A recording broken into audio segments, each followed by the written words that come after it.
Наша история начинается с Келвина, молодого человека лет 20, которому не повезло в жизни. Он очнулся в совершенно новом мире, не помня ничего о своей прошлой жизни. Он в недоумении огляделся вокруг, думая про себя: где я? Что это за город? И что это за странные вещи, которых я никогда раньше не видел? Он ничего не помнил, даже откуда он пришел до своего перерождения. Внезапно перед ним появилось окно статуса с одним словом «Старт». Он протянул руку и нажал на него, чтобы посмотреть, что произойдет. И тут же раздался голос: «Поздравляю, вы были выбраны для перехода в новый мир. Да, ты ничего не помнишь, но ты согласился прийти в этот мир еще до того, как потерял память». Его охватили страх и растерянность, потому что он понятия не имел, что происходит. Но девушка, которая с ним разговаривала, представилась правительницей этого мира и объяснила, что это фантастическое место, где полно искусных мечников, могущественных магов и бесчисленных чудес. Она также сказала ему, что у него есть способности и навыки, которые он выбрал до своего прихода сюда. Келвин начал изучать свои характеристики и навыки и обнаружил, что у него невероятно высокие способности, а его класс — призыватель. Он улыбнулся и сказал: «Похоже, я особенный игрок. Теперь я действительно начинаю волноваться». Правительница сказала: «Иди в город. Там есть гильдия, где ты можешь зарегистрироваться как искатель приключений». Келвин последовал ее указаниям и отправился в город Барс, чтобы зарегистрироваться. Город был оживленным, с рынками и толпами людей. Пока он бродил по улицам, осматриваясь, правитель добавил: «Кстати, ты сможешь вызвать меня, когда наберешь достаточно магических очков, но пока ты еще слишком слаб для этого».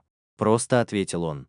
Келвин пришел в гильдию, где было полно искателей приключений, принимающих задания и регистрирующих свои данные. Недолго думая, он подошел к регистратору и сказал: «Я хочу зарегистрироваться как искатель приключений». Она протянула ему бланк для заполнения, но пока он писал, она остановила его вопросом: «Ты хочешь стать призывателем, или у тебя есть другие планы?» Она объяснила, что класс призывателя был очень редким, и в каждом городе мира был только один такой человек, и что если люди узнают, что он призыватель, то он быстро привлечет внимание всех правителей города. Келвин немного подумал и решил, что это вызовет слишком много проблем. Вместо этого он написал «маг», скрыв свой настоящий класс. Регистраторша подготовила ему членскую карточку, официально зарегистрировав его как искателя приключений в городе. Она объяснила: «Здесь, в гильдии, мы получаем запросы со всего мира и распределяем их между искателями приключений в соответствии с их рангом. Ты можешь принимать задания сейчас, но тебе нужно выполнить хотя бы по 10 заданий каждого ранга, чтобы перейти на следующий. Когда ты достигнешь ранга S, тебе придется сдать экзамен, чтобы проверить свои способности. Так что будь готов». Затем она дала ему 3 простых задания для новичков. Келвин немного поколебался, но в итоге выбрал первое по уничтожению слизней монстров. Взяв простой посох для боя, он вышел из гильдии, готовый отправиться в свое первое приключение.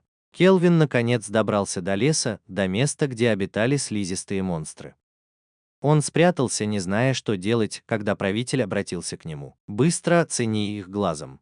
Келвин послушался и смог получить некоторую информацию о них. Затем правитель удивил его, сказав, что его глаз оценки имеет ранг S, и он может оценивать существ до 100 уровня, а также предметы ранга S. Поняв это, Келвин, не теряя времени, бросился на слизней, но они ускользали от него, пока он наконец не смог нанести мощный удар по одному из них, и тот рухнул на землю. Келвин был потрясен. Он думал, что эти монстры слабые и легко победить. Это заставило его задуматься, как с ними справиться, и он решил, использовать ли магию или нет, но решил победить их без магии, чтобы заключить с ними контракт о призыве. Он продолжал атаковать, но слизь показала удивительную ловкость, уворачиваясь от его ударов и даже попадая прямо по нему. Келвин быстро сообразил и ударил слизь посохом, которым он владел, почти вдвое уменьшив ее силу. Понимая, что существо было на грани смерти, он протянул к нему руку, чтобы заключить контракт и сделать его своим последователем. В этот момент он почувствовал, что его силы начинают иссякать. «Что происходит?» — спросил он. Правитель ответил: «Ты сейчас проводишь ритуал призыва. Контракты потребляют примерно половину твоей общей маны». Келвин раздраженно сказал: «Почему ты не сказал мне об этом с самого начала?» Но контракт уже был заключен, и слизь стала частью его силы. Правитель сказал ему: «Дай ей имя». Келвин назвал его Колота. Он призвал его, и тот появился перед ним в новом обличии, с глазами и ртом. Келвин попросил его помочь ему уничтожить оставшихся монстров, чтобы легко выполнить задание, и Колота без колебаний согласился. Они отправились на охоту в другую область. Келвин уничтожил одного слизня своей магией, а Колота убил другого и поглотил его силу. Келвин был поражен мощью слизня, особенно после того, как тот поглотил второго монстра. «Может ли он тоже развивать свою силу?» — спросил он. Правитель ответил утвердительно. «И ты единственный призыватель во всем мире, чья сила как минимум ранга S. Все остальные призыватели намного слабее тебя. Пока они разговаривали, Колода продолжал уничтожать оставшихся монстров, быстро выполнив задание. Таким образом, Келвин успешно завершил свой первый официальный квест в качестве искателя приключений. Он вернулся в гильдию, заполнил все необходимые документы, получил награду за задание и отправился в город искать гостиницу. По дороге он заметил несколько девушек, запертых в клетках, которых собирались продать в рабство. Среди них была девушка-эльфийка. Он лишь мельком взглянул на нее и пошел дальше. Вскоре он добрался до гостиницы, где его встретил хозяин Клеар и приготовил для него комнату. Келвин немного отдохнул, а потом спустился вниз, где Клеар приготовил для него еду. Он жадно съел все и так закончил свой день. На следующий день Келвин и Колода продолжили выполнять задания гильдии искателей приключений, чтобы повысить свой уровень и достичь более высоких рангов. По пути Келвин приобрел много новых навыков, набрал большое количество очков для прокачки и получил 100 очков навыков, а также навык скрытности и множество других способностей. Кроме того, он прокачал навык поглощения, который дал его спутнику навык ранга F. Через некоторое время Келвин отправился в гильдию искателей приключений, где его встретила Энджи, администратор, и с широкой улыбкой поздравила его с повышением. Она сказала, что беспокоилась за него, потому что он брался за очень опасные задания и выполнял их в одиночку без команды. Он до сих пор не собрал команду, потому что боялся, что другие узнают, что он призыватель. Кроме того, у него уже был сильный спутник по имени Колота, и он не нуждался в других. Но из-за его быстрого продвижения по рангам, другие искатели приключений начали присматриваться к нему. Энджи сказала, что его следующие задания будут сложнее, и ему стоит обзавестись новым снаряжением и инструментами. Он согласился, принял от нее новое задание и ушел. Внезапно перед ним появился крупный искатель приключений и сказал: «Ты ведь Келвин, недавно получивший повышение, да? Поздравляю, друг мой». Он представился как Кашел, искатель приключений ранга D. Некоторые искатели приключений неподалеку начали шептаться, что он лжет, что на самом деле он ранга B и притворяется, чтобы запугивать новичков.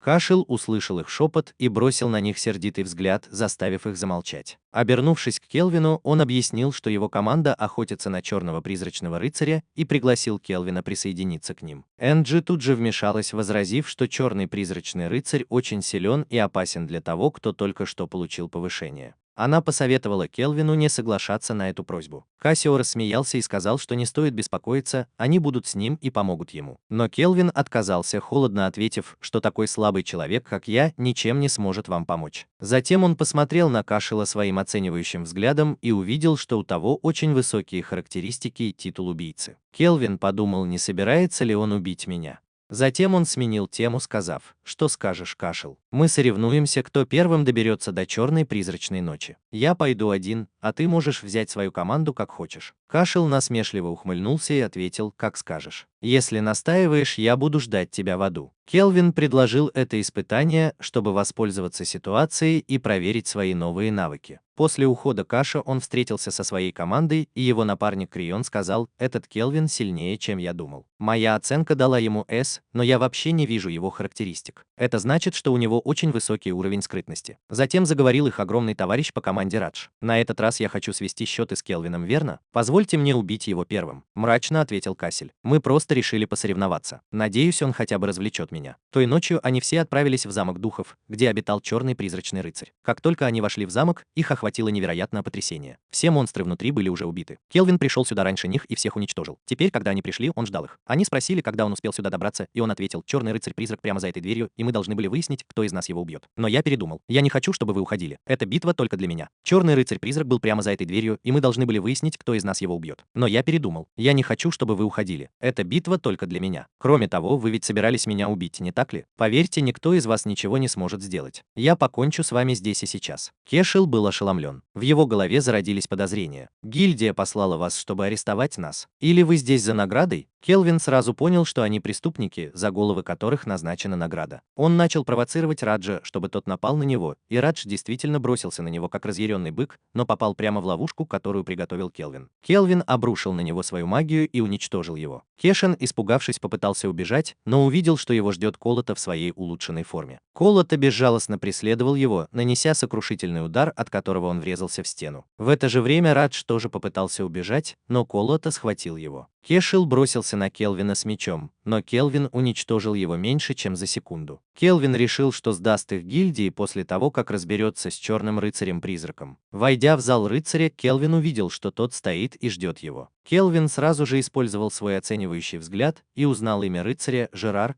и что у него был 53 уровень. По спине Келвина пробежал холодок, и он передумал. Вместо того, чтобы убить его, он решил заключить с ним договор о призыве, как он сделал с Колуда. Он подумал про себя: неужели мой клан так легко увеличится? После того, как Келвин заговорил с Джерардом, он понял, что этот человек добр и весел. Он смеялся и шутил с ним. Потом Джерард рассказал свою историю, сказав Келвину, что когда-то он был капитаном Королевской гвардии, а теперь служит защитником замка. Но трон давно пустует, и нет никого, кому он мог бы доверять настолько, чтобы служить. С искренней улыбкой Джерард добавил: «Я готов стать одним из твоих солдат». Но прежде чем заключить договор, он решил проверить силу Келвина. Между ними завязалась ожесточенная битва. Удар отсюда, контратака оттуда, пока Келвину не удалось сконцентрировать свою магию на Джерарде. В этот момент в голове Джерарда всплыли болезненные воспоминания. Он вспомнил день, когда прибыл один из эльфов, посланный королем, с приказом уничтожить империю. Но король, которому служил Джерард, отказался, и за этот отказ все дорого заплатили. Эльфы перекрыли поставки еды и воды в город, и все жители погибли от голода и жажды.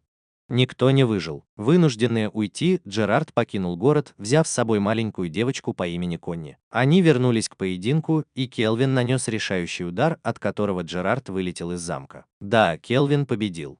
На этом день закончился, а на следующее утро Келвин принес кусок доспехов Джерарда клерку гильдии Энджи. В знак того, что он победил черного призрачного рыцаря, гильдия праздновала не только его победу, но и то, что он захватил печально известную банду Кашеля, которая теперь была надежно за решеткой. После праздника Энджи сообщила Келвину, что его снова повысили, и добавила, что глава гильдии хочет его видеть. Келвин без колебаний отправился в кабинет главы гильдии. Когда он пришел, тот встретил его с улыбкой. «Сегодня прекрасный день, и я думаю, что ты жаждешь новых приключений, но тебе нужно иногда отдыхать, мой друг. Теперь я понимаю, почему о тебе так хорошо отзываются, что ты неутомим и никто не может превзойти тебя. Но давай перейдем к делу. Меня зовут Лео. Я глава гильдии искателей приключений в городе Парс. И у меня есть вопрос, который давно меня мучает. Ты из другого мира?» Келвин застыл от шока, услышав этот вопрос, и тут же применил свой оценивающий взгляд, но увидел, что у Лео тоже есть оценивающий взгляд первого класса, способный видеть сквозь его навыки скрытности. Но как Лео узнал правду? Лео провел Келвина в свой кабинет, налил ему чаю и сказал: «Энджи рассказала мне, что ты сделал с Кашели и как победил черного призрачного рыцаря. Кстати, твой новый слуга, я знаю, что ты призыватель».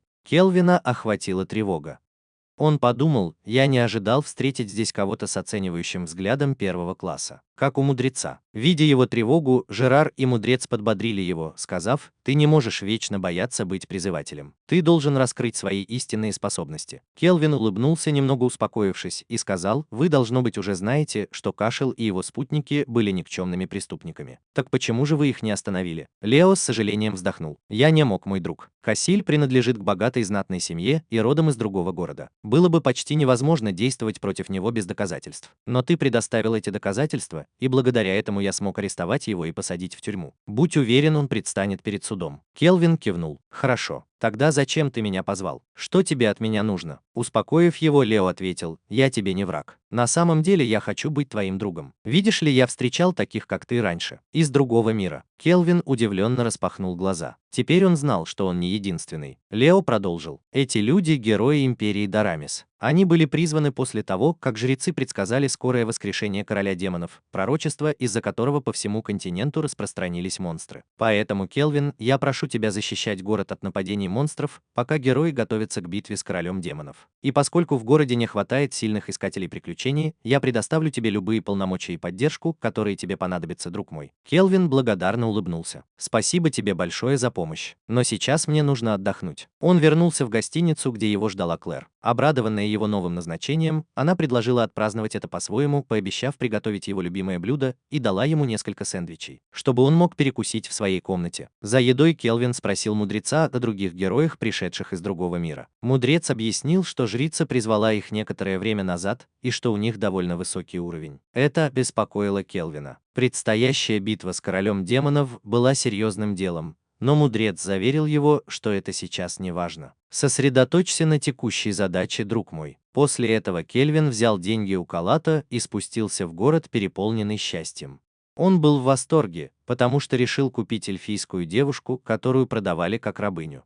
Он думал: я возьму эту девушку в свою команду. Она точно поможет мне в будущем. И Кельвин направился прямо к торговцу рабами. Там он увидел мужчину, который кричал от боли, потому что его тело пожирало пламя. Это случилось, когда он прикоснулся к той самой эльфийской девушке, которую Кельвин собирался купить. Торговец объяснил, что эта девушка была полуэльфийкой, и он не смог ее продать из-за проклятия, которое на ней лежало. Любой, кто к ней прикоснется, будет охвачен пламенем. Кельвин активировал свой навык оценка и узнал, что ее зовут Этель, и что она проклята пламенем дракона. Он спросил правительницу, какой навык нужен, чтобы снять проклятие, и она сразу ответила, что нужно благословение из белой магии высокого ранга. Кельвин без промедления собрал все необходимое и вернулся к торговцу, чтобы купить Этель. Торговец сначала отказался, сказав: «Ты что, не видел, что произошло? Девушка проклята, она сожжет тебя, если ты к ней прикоснешься». Но Кельвин холодно ответил, что это не его дело.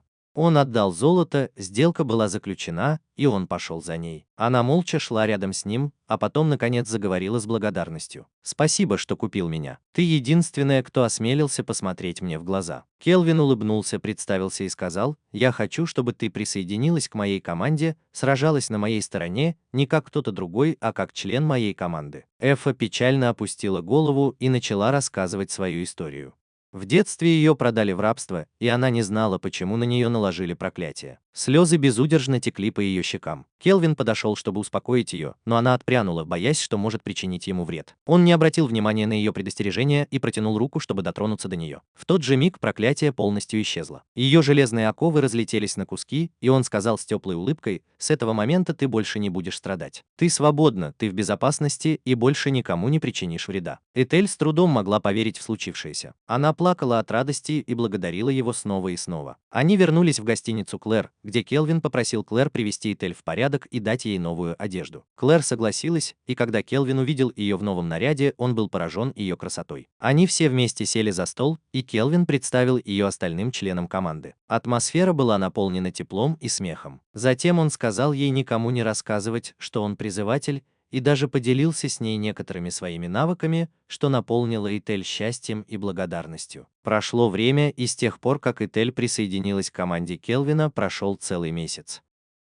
Эфель вложила все заработанные очки в развитие своих способностей и научилась шить, создав наряд, который сейчас на ней. Этот наряд значительно повысил ее боевые навыки. Кельвин же научился кузнечному делу и продолжал тренироваться. Теперь их отряд столкнулся с жестокими монстрами. Эфель использовала свои новые способности и с легкостью расправилась с ними, а Джерард рубил врагов мечом, пока не осталось ни одного чудовища.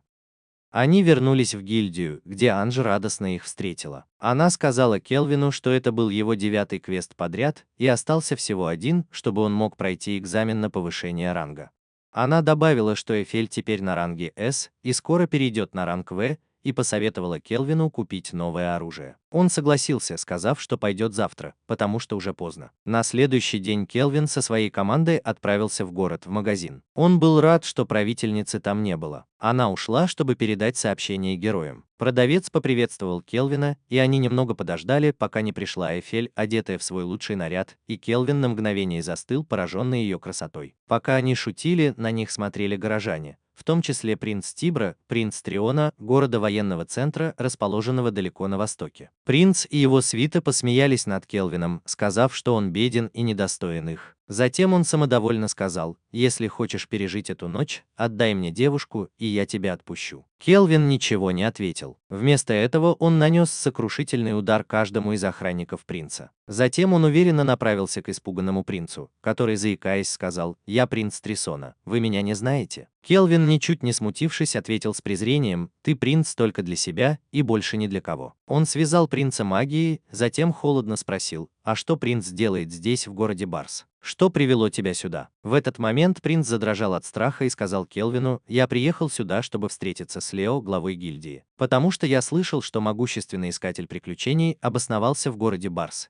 и я лично приехал проверить эти слухи. Если здесь действительно есть такой сильный искатель приключений, я заставлю его служить мне, потому что я слаб и меня никто не уважает». Келвин сразу понял причину его приезда и с холодной улыбкой нанес удар. «Ты знаешь, кто такой искатель приключений, о котором ты говоришь?» «Да, это я». Одним решительным движением он повалил его на землю, пока тот не потерял сознание. Тем временем в другой части империи Дурамус жрица Коул разговаривала с губернатором, и было видно, что она очень рада. Губернатор спросила о героях, и Коул сразу же показала ей магический кристалл, чтобы успокоить ее. Губернатор была рада их видеть, так как их успехи были очевидны. Но она сказала Колей: «Я чувствую приближение темной силы с западного континента. Отправь героев туда и держи их как можно дальше от города Барс». Затем она ушла. Вскоре пришли герои, и девушка сообщила им о приказах губернатора и их новом задании. Позже губернатор вернулась к Келвину, предоставив ему статистику и подробности о героях. Джерард заметил, что эти герои не очень сильны. Даже Этель сказала, что их уровень довольно низкий. Келвин, однако, ожидал, что они уже достигли 101 уровня, учитывая, что они попали в этот мир почти год назад.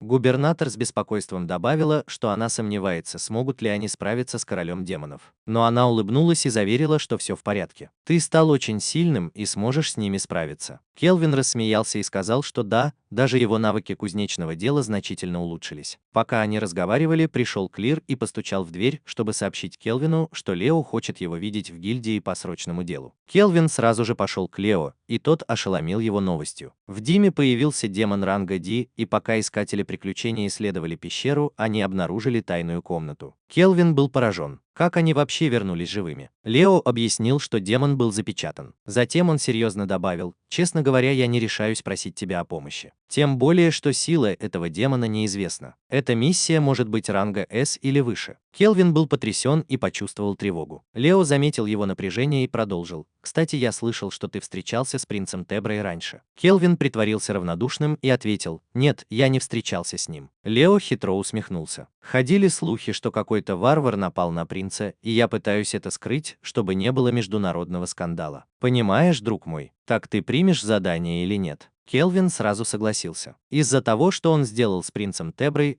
Келвин собрал свою команду и отправился в пещеру отшельника в Диамасе, где появился демон. Там они встретили авантюриста Орда, который поприветствовал их и сообщил, что они установили барьер вокруг хижины, где находится демон, чтобы можно было его поймать и наблюдать за ним. Келвин ответил: «Хорошо, оставайтесь здесь, а мы спустимся и сразимся с демоном». Когда они вошли в пещеру, Эфель использовала одно из своих умений, послав вниз фонарь, чтобы осветить путь. Они спустились еще ниже и, наконец, добрались до двери в комнату. Келвин заметил: «Я чувствую внутри двух живых существ, одно из которых демон, которого мы пришли убить». Команда почувствовала страх. Но они вошли в комнату и увидели связанного демона, охраняемого другим демоном. Тот заговорил с ними: «Приветствую вас, дорогие гости. Я главный демон Виктор, и я заставлю вас плакать из-за себя, а не из-за меня». Келвин едва мог осознать всю мощь его силы, но это только разодорило его. Он заявил: «Я живу ради испытаний. Давай, Виктор». Демон захлопнул дверь, и оказалось, что связанная девушка – дочь короля демонов.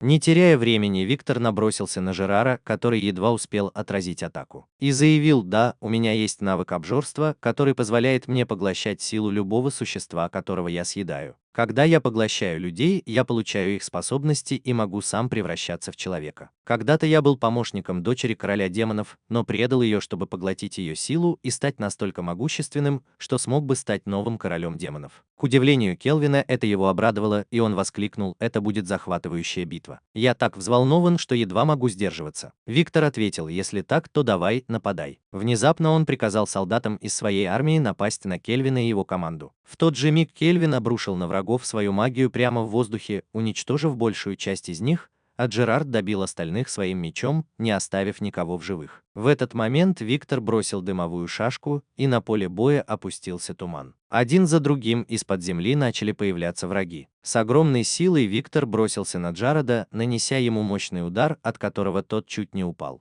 Не останавливаясь, он бросился прямо на Кельвина, широко раскрыв пасть, готовый укусить и сожрать его. Он был в нескольких сантиметрах от успеха, но в самый последний момент Кельвин услышал голос мальчика, зовущего Колота. Колота внезапно появился, крепко вцепившись в руку Виктора и вытягивая из него магию. В то же время Кельвин произнес заклинание, сковавшее руку Виктора и обездвижившее его, а также наделившее меч Джареда силой, чтобы усилить его удар. Но, к их удивлению, Виктор лишь усмехнулся. На его лице появилась холодная улыбка, когда он насмехался над ними. «Вы уже проиграли, глупцы». Внезапно его рука материализовалась за спиной Кельвина, готовая нанести удар, но Кельвин был готов. Из-за спины появился злой и выпустил пылающую стрелу, которая попала Виктору в руку, превратив ее в камень. В этот момент Джаред бросился вперед и разрубил окаменевшую конечность мечом. Виктор в недоумении отшатнулся, ошеломленный увиденным. «Так ты действительно силен», – пробормотал он, прищурившись. «Хорошо, теперь я покажу тебе свою истинную силу». Он исчез из виду и в мгновение ока появился снова, превратившись в неописуемое чудовище огромных размеров. Команда ахнула.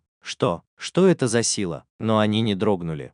Объединившись, они начали атаку. Но Виктор легко отражал каждый удар, пока приближался к нему. В какой-то момент Джаред сделал шаг вперед и приготовился. Собрав все силы, он поднял щит, чтобы отразить сокрушительный удар Виктора, но тот был слишком мощным. От удара Джаред упал на колени, не выдержав веса. Но голос зла продолжал звучать, подбадривая его и разжигая решимость. Джаред снова поднялся, собрав всю свою смелость, и ударил Виктора со всей силой, на которую был способен. Теперь Виктор оказался в окружении, атакованный со всех сторон. Даже Колода появился снова и выпустил проклятые стрелы, которые пронзили защиту великана. Наконец, трое объединили свои силы и нанесли последний сокрушительный удар. Но, к их удивлению, Виктор даже не попытался увернуться. За его спиной, скованная цепями, стояла дочь короля демонов. Огромный валун обрушился на него, и Виктор упал на землю, его тело было разбито. Келвин подошел ближе, его взгляд был холодным и непреклонным. «Разве ты не собирался с самого начала поглотить дочь короля демонов? Почему ты солгал?» Голос Виктора был слабым и прерывистым. «Если бы я этого не сказал, ты бы никогда не сражался со мной в полную силу. Послушай, прежде чем я уйду, я тебе все расскажу». Он тяжело вздохнул и продолжил. «Давным-давно я был правой рукой короля демонов. Мне было поручено обучать его юную дочь. Ее отец держал ее в заперти в замке, боясь, что враги используют ее как его слабость. Она жила там со мной в тишине, пока однажды замок не был атакован и полностью разрушен. В последние минуты своей жизни Густав доверил ее мне. Он наложил на нее печать огромной силы, которую не смог бы разрушить ни один демон. Только люди, чья сущность отличается от нашей, могли снять ее. Так она и осталась под этой печатью. Когда Густав умер, магия сработала, и его дочь Сара была перенесена далеко отсюда, где она и находится по сей день. И теперь, Келвин, я прошу тебя, возьми Сару в свою команду. Я знаю, что ты сильный, твои товарищи доверяют тебе, и только ты можешь освободить ее от этого проклятия. Поверь мне, она слышала все, что здесь сегодня говорили». С этими последними словами Виктор испустил свой последний вздох и замолчал. Келвин стоял неподвижно, обдумывая последнюю просьбу умирающего. Наконец он шагнул вперед и разрушил печать. Медленно принцесса Сара открыла глаза. Слезы текли по ее щекам, когда она звала Виктора, охваченная горем и потерей. Келвин осторожно поднял ее на спину и вынес из темной пещеры Демаса. У входа их ждал ОРД. Келвин прямо сказал ему, что демон побежден,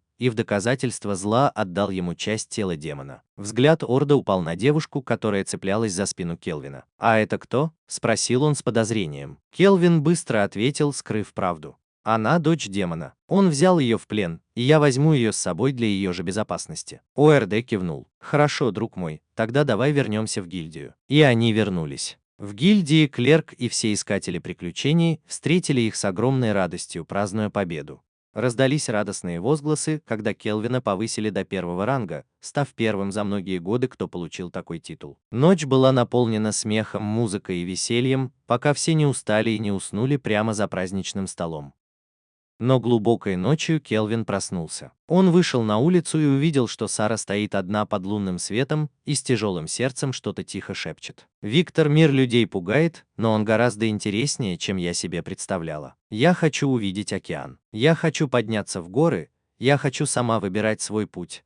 Я хочу исследовать этот огромный мир. Я хочу жить лучше, чем раньше. И я уверена, что найду свое место в этом мире, мой друг». Келвин молча слушал, и на его губах играла нежная улыбка. Его сердце наполнилось тихой радостью, ведь он наконец-то открыл для нее дверь надежды. Так закончился их день, наполненный трогательными и незабываемыми моментами. На следующий день Келвин собрал всю свою команду. Его навык кузнечного дела достиг ранга С, и он чувствовал, что навык портного тоже достиг этого уровня. Поэтому он собрал всех, чтобы сделать новое оружие, которое поможет им в бою. Время шло, и Келвин успешно снабдил своих спутников очень мощным снаряжением. Когда все отдохнули, Келвин повернулся к ним и сказал: «Сегодня мы покинем этот город и отправимся в другой, который называется Тарай. С этого момента я решил путешествовать по всему миру и увидеть его как можно больше, чтобы Сара тоже могла исследовать этот мир, как я обещал Виктору перед его смертью». И вот они отправились в путь. По дороге Жерар удивленно спросил: «А где же правитель?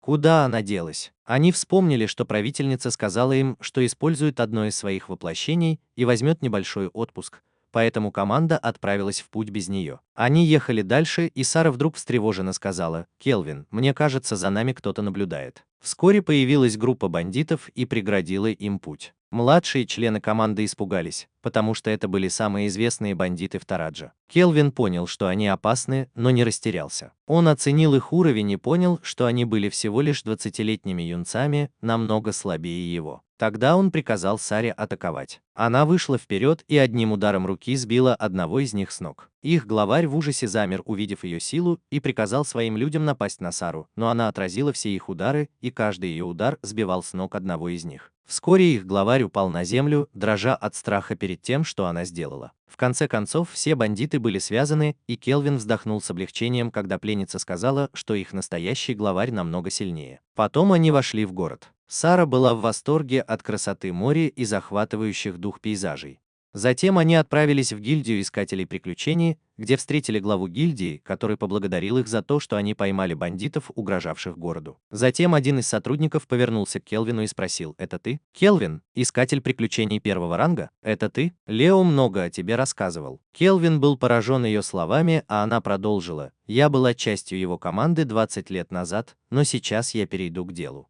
Но давайте оставим это. У нас серьезные проблемы, и нам нужна ваша помощь». Главарь этой банды похищает девушек и продает их в рабство. Проблема в том, что их лидер – невероятно сильный герой по имени Кристоф, и никто не может ему противостоять. Услышав это, Келвин воодушевился, особенно когда узнал, что Кристоф был 70 уровня. Уверенно улыбнувшись, он сказал: «Звучит захватывающе. Это точно разодорит меня перед боем». Он сразу же согласился на задание и сказал сотруднице: «Не волнуйтесь, предоставьте это мне». Она собрала группу героев и поручила им это задание. В ту же ночь банда похитила нескольких девушек и заперла их в подвале. Когда их главарь попытался напасть на одну из них, он внезапно потерпел неудачу. Келвин и его товарищи уже были на месте. Как только он узнал, что это они схватили его людей, он не успел даже перевести дыхание, как Жерар нанес ему сокрушительный удар, от которого он сразу потерял сознание. В это же время Кристоф и другие главари банды обсуждали арест многих из их людей.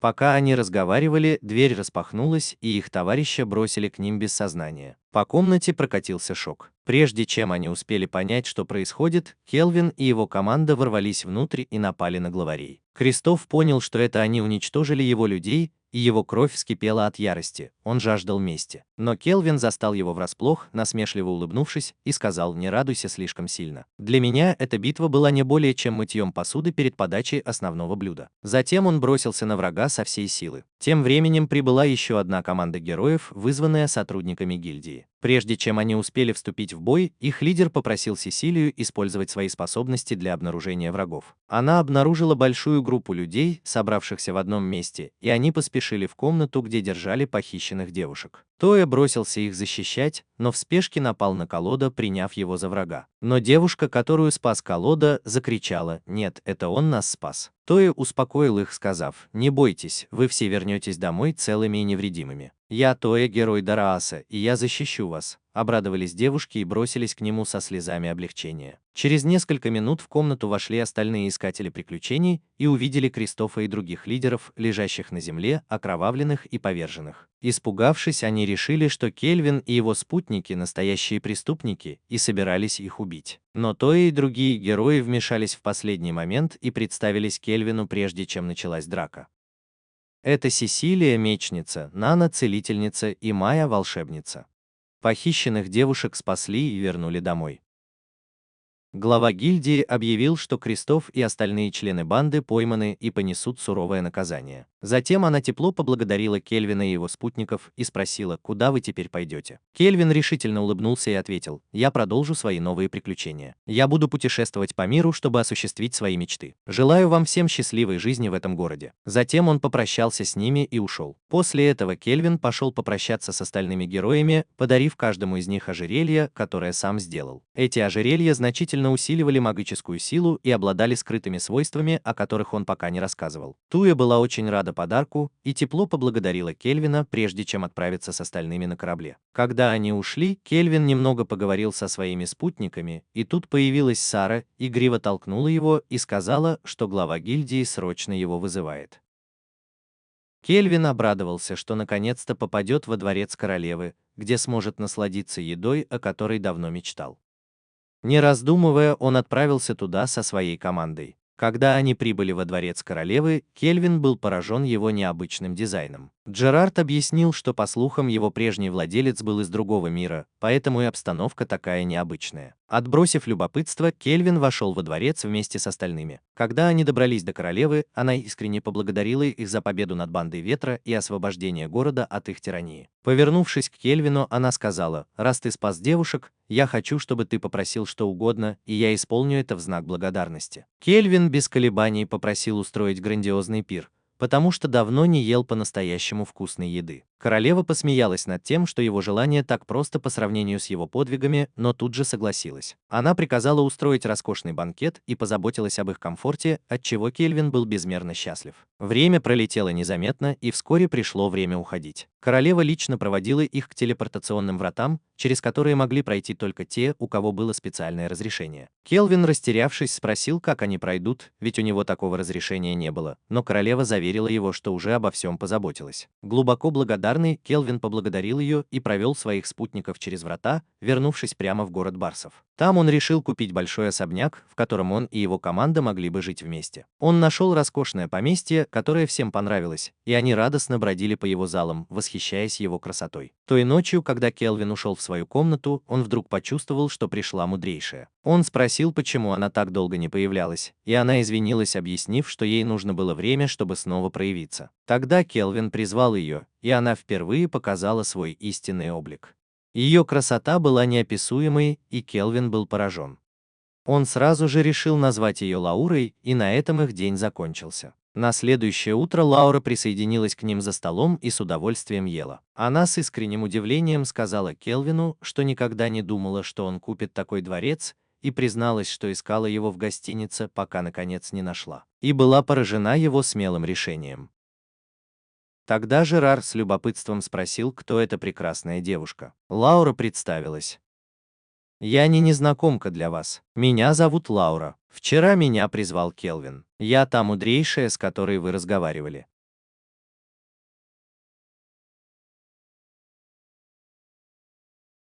Но Сара мягко ответила, что не стоит винить себя. «Мой отец был виноват с самого начала. Ты не должен себя корить». Лаура была тронута ее словами и, почувствовав облегчение, присоединилась к остальным, чтобы вместе полакомиться сладостями и весело поболтать с Келвином. Потом она сказала, что хочет наградить его за то, что он призвал ее. Она начертила в воздухе сияющую золотую звезду, которая погрузилась в тело Келвина. Эта звезда принесла ему два необычных дара. Первый раз в месяц он будет неуязвим для смертельных ран, которые в противном случае убили бы его. А второй — способность призывать героев. Сердце Келвина наполнилось радостью, и он горячо поблагодарил ее за такой подарок. Время летело незаметно, пока группа продолжала тренироваться, и Лаура сблизилась с Келвином. Однажды, когда они вместе ели шоколад, она спросила, есть ли что-то, что он хотел бы узнать. Келвин признался, что давно хотел задать один вопрос. Зачем вообще призывать героев из других миров? Какова их истинная цель? Лаура улыбнулась и ответила, справедливый вопрос, но прежде чем я отвечу, позволь мне рассказать тебе о короле демонов, с которым тебе суждено встретиться. Появление королей демонов в этом мире – это естественное явление, которое происходит регулярно, и никто не может его предотвратить. Они появляются с невероятной силой, которой никто не может противостоять. Даже я не могу предсказать, каким будет следующий король демонов. Но все короли демонов прошлого обладали уникальными способностями, которые делали их почти непобедимыми. Самая известная из них – способность под названием обход. Она имеет два разрушительных эффекта. Во-первых, она усиливает зло внутри них, пока их личности не искажаются до неузнаваемости. Во-вторых, это дает им абсолютную защиту от любых атак. Воскликнул Келвин. Как же нам тогда их победить? Это же непробиваемая защита. Лаура спокойно ответила, именно поэтому и нужны герои из других миров. Ты попал сюда не случайно. Твоя сила уникальна и не подчиняется законам этого мира. Поэтому только она может пробить защиту королей демонов и привести к их поражению. В этот момент Келвин понял, что его атаки действительно могут навредить королю демонов, и поэтому ему нужно усердно тренироваться, чтобы стать сильнее. Тогда правитель сказал ему: «Я также расскажу тебе о самых быстрых способах призыва человека из другого мира. Первый – это прямая телепортация, которая позволяет тебе прибыть сюда без каких-либо приготовлений. Второй способ – это призыв самого человека, который занимает больше времени, так как изменяет его внешность, чтобы он стал другим». Келвин понял, что его призыв отличался от призыва других героев, которые использовали мгновенную телепортацию, но осторожность была необходима, так как призыв требовал огромной магической силы и почти полностью истощал его энергию, и он мог призывать только одного человека за раз. Но даже один человек мог привести к огромным изменениям. Келвин немного подумал и сказал им: «У меня есть план. Я хочу сам попробовать призвать героя». Той же ночью он собрал команду и решил использовать навык, который дала ему Лаура, чтобы призвать героя. Сначала он отменил призыв Джерарда, чтобы усилить свою магию, затем выпил зелье, чтобы восстановить магическую энергию, и сразу же начал процесс призыва. Он велел Лоре использовать всю свою магическую силу, кроме 1%, чтобы сохранить себе жизнь. Он сказал: «Я хочу, чтобы ты призвала только одного человека, но он должен быть очень могущественным». И действительно, магический круг активировался. Огромная энергия заполнила пространство, и через мгновение после напряженного ожидания в воздухе сверкнула молния. В ее центре появилась маленькая девочка, которая была очень рада оказаться в этом мире. Она представилась: «Меня зовут Рио. Я не могу поверить, что попала в этот мир. Когда я поняла, что Кельвин призвал меня, мое сердце наполнилось радостью. Слезы благодарности потекли по моим щекам, и я обняла его, но потом потеряла сознание». Поскольку призыв истощил всю ее энергию, Кельвин тоже потерял сознание, полностью исчерпав свою магическую силу. Через несколько часов Рио очнулась и улыбнулась, поняв, что ее тело полностью исцелилось от всех болезней. Сначала она подумала, что ее только что выписали из больницы, но потом поняла, что призыв исцелил ее от всех болезней. Обрадовавшись, она побежала по саду, а Кельвин поговорил с ней, успокоил ее, и все было хорошо, когда день подошел к концу. На следующий день они отправились в дальний лес, услышав, что там находится Демос. Кельвин, движимый любопытством, захотел исследовать это место, и, что удивительно, он взял с собой своих слуг, Эли и его дочь Луку, которые были озадачены их присутствием. Он объяснил: «Я привел вас сюда, чтобы вы стали сильнее. Я оставил во дворце 2 мальчиков для охраны, но если возникнет какая-то опасность, вы будете в невыгодном положении из-за своей слабости. Я хочу только укрепить вас, ничего больше. Не волнуйтесь, вы останетесь здесь перед Демосом, а моя сестра Рио будет с вами». Келвин поделился своим опытом, объяснив принцип работы, в то время как Элли и его дочь выглядели озадаченными. Лора пояснила, что обмен опытом гарантирует, что все монстры, которых Келвин или его команда победят, распределят свои очки между членами команды. Так что бояться нечего. И действительно, пока команда сражалась с лесными монстрами, с каждой новой встречей уровни Рио и слуг заметно повышались. Рио была поражена таким быстрым ростом своих характеристик, как и слуги.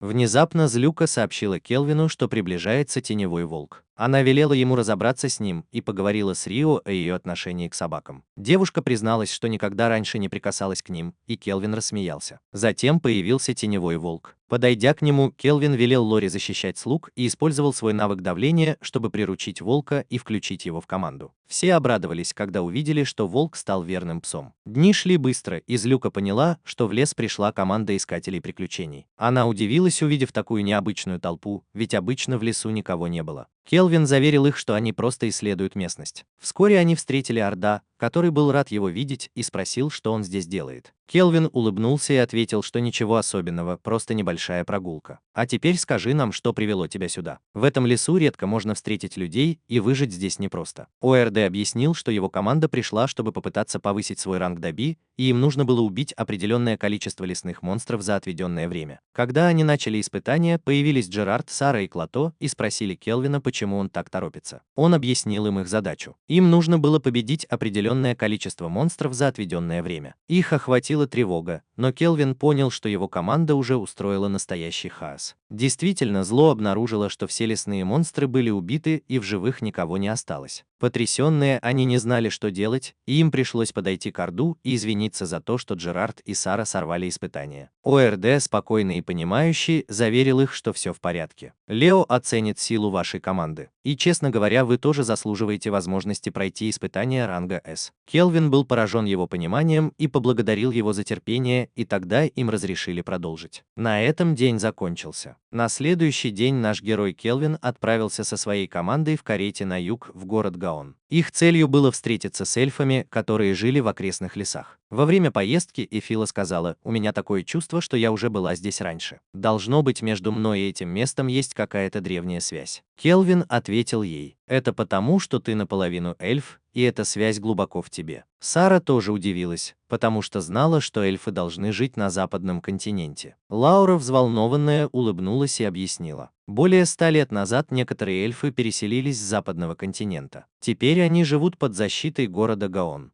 Кстати, наша команда направляется в эльфийскую деревню по просьбе Лео. Мы узнали, что некая группа пытается вмешаться в дело о Черном Ветре, чтобы защитить своих преступников, и мы должны остановить их любыми способами. Келвин рассказал, что в последнее время конфликты между Трис и Гаоном участились, а из-за политической нестабильности в Трисене возросла эксплуатация рабов, что значительно увеличило вероятность войны или нападения на любую страну. В этот момент Келвин получил письмо от Лео, короля зверей Гаона. В письме его приглашали на личную встречу, чтобы провести экзамен на повышение до ранга С. Таким образом, Келвин понял истинную причину их путешествия в эльфийскую деревню. Пока они разговаривали, в их крепость прилетела стрела. Они быстро поняли, что ее выпустили сами эльфы, которые опасались чужаков. Келвин без колебаний показал им письмо Лео. Прочитав его, эльфы убедились в правдивости его слов. Вскоре после этого прибыл их лидер Нил и извинился перед Келвином за действия некоторых своих сородичей. Келвин ответил: «Да, король упомянул вас в своем письме». Но Нил застыл в шоке, когда увидел Фила. «Ламил, как ты еще жив? Я искал тебя повсюду». Затем они вместе отправились в дом Нила, чтобы продолжить разговор. Войдя внутрь, Нил начал рассказывать всю историю с самого начала, объясняя, что Ламил был проклят королем огненных драконов и с детства находился в рабстве. Келвин попросил его рассказать больше, полагая, что Ламил может быть ключом к разгадке происхождения Афила. Нил начал свой рассказ. 20 лет назад мы жили в мире и безопасности, пока не появился огненный дракон, действовавший по приказу одного из королей драконов. Хотя короли поймали его, он потребовал, чтобы мы выдали оскорбивших его эльфов, угрожая сжечь всю деревню дотла. Его ярость была так велика, что половина наших людей была убита, и они даже не поняли, за что. Потом появился Лома. Он смело встал перед драконом и сказал: «Пожалуйста, направь свой гнев на меня. Я прошу тебя, пощади остальных жителей деревни, возьми меня вместо них». Король огненных драконов ответил: «Ты не та эльфийка, которую я ищу, но если ты станешь моей женой, я прощу тебе все оскорбления, которые я терпел». Лома согласилась и ушла с ним. Но перед уходом она дала нам кулон. Однако спустя годы ее тело нашли в лесу, и никто из нас не знал, что произошло на самом деле. Опасаясь возвращения короля огненных драконов, мы покинули западный континент и нашли убежище в землях, которые теперь называем домом. Келвин и остальные поняли, как Эфил похожа на Лому. Сара тихо спросила ее: «Значит, Лома могла быть твоей матерью?» Джерард тоже подтвердил такую возможность, предположив, что Эфил может быть дочерью Ломы, а король огненных драконов ее отцом. Но Лора тут же вмешалась. «Это невозможно. Полуэльфы всегда рождаются от человека и эльфа, а кровь драконов слишком сильна, такой союз невозможен», твердо ответил Келвин. «Да, это маловероятно, но все же возможно». Нил был опечален и сожалел, что ничем не может помочь, но Эфил тепло ответила: «Спасибо. Это правда, я ничего не помню о своих родителях, но сейчас я в порядке. Что бы ни случилось в прошлом, я останусь сильной. У меня много друзей, и благодаря Келвину я стала частью семьи, которую очень люблю и буду защищать всем сердцем». Глаза Нила засияли от радости, когда он услышал это, а Сара и Райан бросились обнимать Эфиль, радуясь ее силе и тому, что они вместе. Затем они начали обсуждать причину, по которой пришли в деревню. Мы узнаем, что король Лео рассказал им о новом виде монстров, которые похитили одного из эльфов. Король также установил барьер на деревьях в лесу, который сбивал с толку и не давал найти дорогу. Но, как ни странно, монстры знали точное расположение деревни. Келвин сразу понял, что кто-то использовал навык, который мог нейтрализовать действие барьера. Он решительно заявил, что мы должны противостоять им любыми способами. Нил тут же согласился, сказав: «Конечно, мы найдем способ». В ту же ночь появилась группа людей в сопровождении монстров. Один из солдат повернулся к командиру и сказал: «Войска Гаоны исчезли. Похоже, они в ужасе сбежали от армии демонов». Командир ответил: «План лидера готов к самому важному этапу». Внезапно, пока они разговаривали, один из солдат был пронзен стрелой и упал замертво. За ним последовал еще один, и командир был потрясен, потому что не ожидал нападения здесь, так далеко от эльфийской деревни. Но стрелы продолжали лететь. Каждый раз, когда падала еще одна стрела, командир в ужасе кричал: «Прячьтесь за барьерами». Стрелял никто иной, как Эфиль, стоявший вдалеке с Келвином, который начал контратаку. Тем временем в своей палатке заместитель командира спокойно пил чай, пока к нему не ворвался запыхавшийся солдат. На нас напал неизвестный враг. 4-й отряд уничтожен, командир батальона взят в плен, в шоке сказал заместитель командира. «Если не геи, то кто?» – ответил солдат. «Они не солдаты. Они банда авантюристов. 3 молодые женщины и теневой волк. Их сила огромна, даже монстры ранга Б не могут им противостоять. 5-й отряд сражается с ними, но они уже близко к нашему лагерю». В ярости командир применил свое секретное оружие, призвав колоссального лорда. Мил приказал Райану и Алексу уничтожить его. Райан бросилась вперед, запрыгнула на его массивное тело и ударила мечом. Но меч сломался о его твердую плоть, и одним ударом великан отбросил ее. Не желая сдаваться, она вернулась с удвоенной яростью, вооруженная 2 новыми мечами от Клато, а Алекс присоединился к ней, вооруженный своим собственным клинком. Вместе они нанесли молниеносный удар, заставив великана упасть. Но он не умер. Вместо этого он превратился в пылающего огненного демона еще большей силы. Но Райан, вместо того, чтобы отступить, разозлилась еще больше и одним решительным ударом легко покончила с ним. В другом месте появилась таинственная фигура со своими людьми. Глаза Келвина загорелись, когда он узнал его. Это был клоун-командир. Когда клоун посмотрел на Этель, он ухмыльнулся и сказал: «Ты прекрасна. Я хочу, чтобы ты стала моей рабыней». Затем он выпустил странную силу из своих глаз, чтобы подчинить ее волю. Но Келвин вмешался, применив свою магию. Клоун усмехнулся. «Ты правда думаешь, что сможешь победить капитана магических рыцарей Трисона? Глупец». Но Келвин только улыбнулся, активировав свой оценивающий взгляд. Оказалось, что клоун тоже был призван из другого мира. Выражение лица клоуна исказилось от удивления. «Тебя тоже вызывают?» Келвин приказал Этель спуститься с башни и тут же сотворил мощное заклинание ветра, которое отбросило клоуна и его солдат. А затем создал 4 огромных копья и метнул их. Но клоун отразил их своим вращающимся барьером, непроницаемым для любых заклинаний. Келвин только рассмеялся. Его враг был действительно силен, и его возбуждение росло. Затем Келвин заметил кое-что серьезное. Глаза солдат были затуманены. Это означало, что клоун контролировал их. Внезапно удар пронзил барьер клоуна. Тот, кто нанес его, был очень силен. В то же время Келвин создал 4 големов-двойников, чтобы они сразились с зачарованными солдатами, но приказал им не убивать, а только снять с них заклятие. Так началась жестокая битва. Келвин против клоуна 1 на 1. Клоун метнул копье, и они столкнулись в воздухе, обмениваясь ударами в ослепительном вихре битвы. Равновесие сохранялось, пока клоун не выпустил шквал заклинаний, заставив Келвина уклоняться. Но заклинания полетели в сторону девушек, сражавшихся с големами. Келвин в гневе закричал: «Твои солдаты будут ранены». Но клоун только рассмеялся. «Какая разница? Если они умрут, у меня есть еще. Сила, которую я получил после прихода в этот мир, позволяет мне делать все, что я захочу. В моем старом мире я никогда не мог так развлекаться». Ярость Келвина достигла предела. «Как жалко. Приготовься, я сейчас тебя уничтожу». Они снова столкнулись. Сила против силы. И Келвин ударил клоуна по лицу, пустив кровь. Клоун закричал от ярости, а Келвин, еще больше воодушевленный, вложил свой боевой дух в Клато. Обезумев, клоун выпустил свое разрушительное заклинание, сжигая все вокруг. Но Келвин ответил, призвав дух Клато, направив его в новое заклинание, пробив магию клоуна и разрушив ее.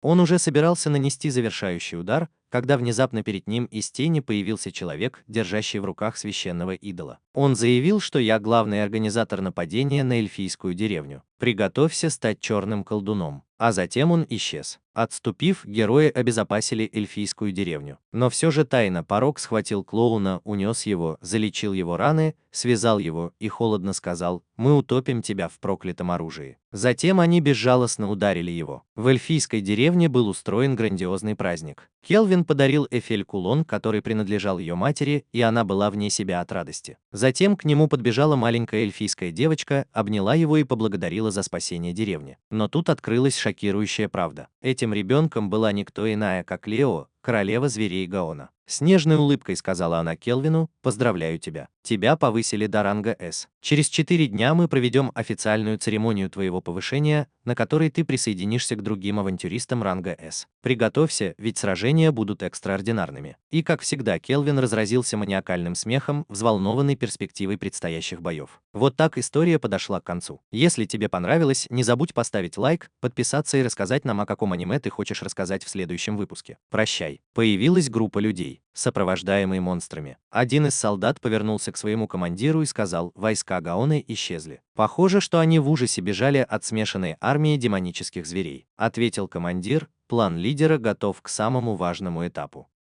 Внезапно, пока они разговаривали, одного солдата пронзила стрела, и он упал замертво, а за ним и другой. Командир был в шоке, ведь он не ожидал нападения здесь, так далеко от эльфийской деревни. Но стрелы продолжали лететь. С каждой секундой падал еще один солдат. Командир в ужасе закричал: «Прячьтесь за баррикадами». Стрелы летели не откуда-нибудь, а от Эфила, который стоял вдалеке вместе с Кельвином и командовал атакой. Тем временем в своей палатке заместитель командира спокойно пил чай, пока к нему не ворвался запыхавшийся солдат. На нас напал неизвестный враг. 4-й отряд уничтожен, а командир батальона взят в плен. В шоке спросил заместитель командира: «Если не эльфы, то кто?» Солдат ответил: «Это не солдаты. Это группа авантюристов. 3 молодые девушки, теневой волк. Их сила невероятна, даже монстры Б-ранга не могут им противостоять. 5-й отряд сражается с ними, но они уже почти у нашего лагеря». В ярости командир применил свое секретное оружие, призвав колоссального лорда. Мил приказал Райану и Алексу уничтожить его. Райан бросилась вперед, запрыгнула на его массивное тело и ударила мечом. Но меч сломался о его твердую плоть, и одним ударом гигант отбросил ее.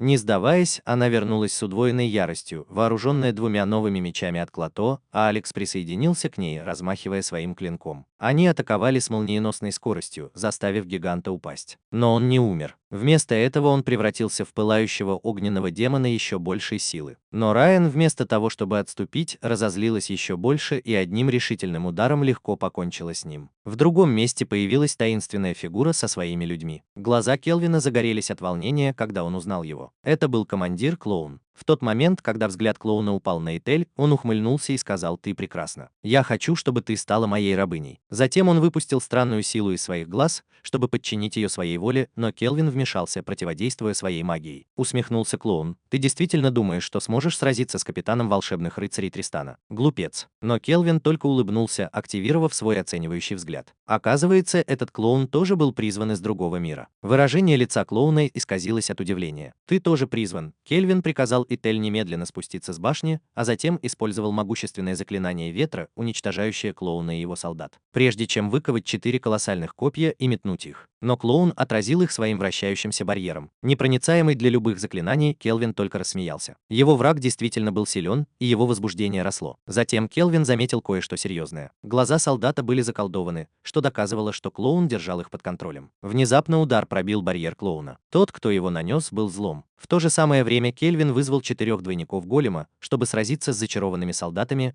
но приказал им не убивать, а только снять с них заклятие. И таким образом началась жестокая битва. Келвин против клоуна 1 на 1. Клоун взмахнул копьем, и они столкнулись в воздухе, обмениваясь ударами в ослепительной схватке. Равновесие сохранялось до тех пор, пока клоун не обрушил шквал заклинаний, заставив Кельвина увернуться. Но заклинания были направлены на молодых женщин, сражающихся с големами. Келвин взревел от гнева: «Твои солдаты будут поражены». Но клоун только рассмеялся: «Какое это имеет значение? Если они умрут, у меня будет еще много чего. Сила, которую я обрел после прихода в этот мир, позволяет мне делать все, что я захочу. В моем старом мире я никогда не мог так развлекаться». Кельвин был в ярости. «Жалкий клоун, приготовься, сейчас я тебя уничтожу». Они снова схлестнулись в бою. Сила против силы. Кельвин полоснул клоуна по лицу, пустив кровь. Клоун закричал от ярости, а Кельвин, еще больше воодушевленный, вложил свой боевой дух в Клото. Обезумев, клоун выпустил разрушительное заклинание, опалившее все вокруг.